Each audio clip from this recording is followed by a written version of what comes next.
राजा बेटी, श्री भगवान परशुराम जी हैं, श्री चरणों में प्रणाम करो। ये बालिका कौन है? बिटिया है आपकी बेटी? हाँ। देखिए, बालिका शब्द पर जब मैंने जनक ध्यान दिया, जितनी यहाँ माताओं बहनों की संख्या बहुत है, और रामलीला को केवल मनोरंजन की दृष्टि से नहीं, आत्मरंजन की दृष्टि से भी देखना चाहिए।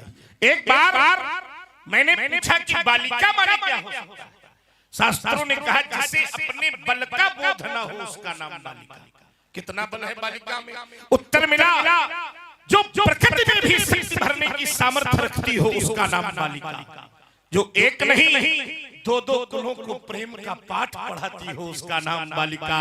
और जिसके शब्दकोश में कभी ना शब्द ना हो उसका नाम बालिका। तभी तो व्यास जी कहना पड़ा क्या कि जो ज्ञान का वर्धन करावे उसे कहते बालिका।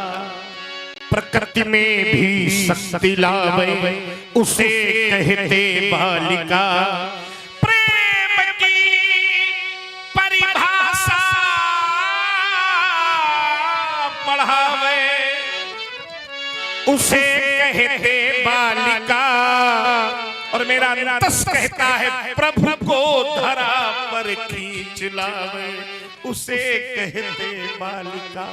बड़ी दिव्य बालिका है जनक, इसका नाम क्या है? आचार्य श्री सतानंद जी ने जानकी और श्री देवर्षि नारद ने सीता। वाह, कभी कभी किसी का नाम बहुत अच्छा होता है, काम बहुत गड़बड़ होता है, लेकिन तेरी बालिका के नाम और काम दोनों दिव्य होंगे। क्योंकि सीता शब्द पर जब मैं विचार करता हूँ तो जो साहित्य का सृजन करेगी उसका नाम सीता।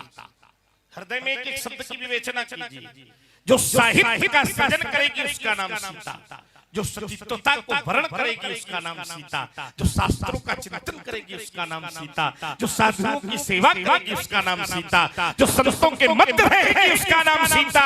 जो शस्त्रों की रक्षा करेगी उसका नाम सीता। और जो शत्रुओं का विनाश करा देगी उसका नाम सीता। सीता आशीर्वाद है तेरी बालिका को। आगे आने वाला समय इतिहास के रूप में तेरी बालिका के गुणगान गाएगा जनक। ऐसी बालिका ही भारतीय सनातन संस्कृति की प्रेरक, उद्घोषक और मार्गदर्शक बनेगी। राज रानी बनो, महारानी बनो, और इसे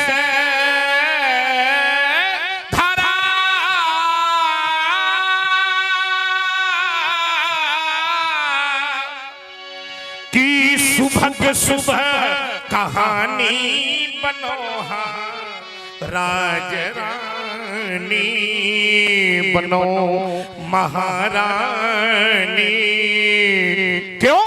क्योंकि मैंने सुना है तुम धरा मूर्ति हो और विश्व की पूर्ति हो। तुम धरा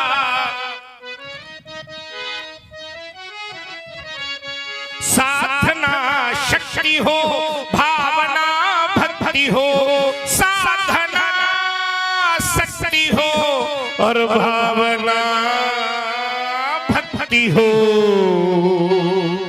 गुण की खानी बनो, दया दानी बनो, और इसे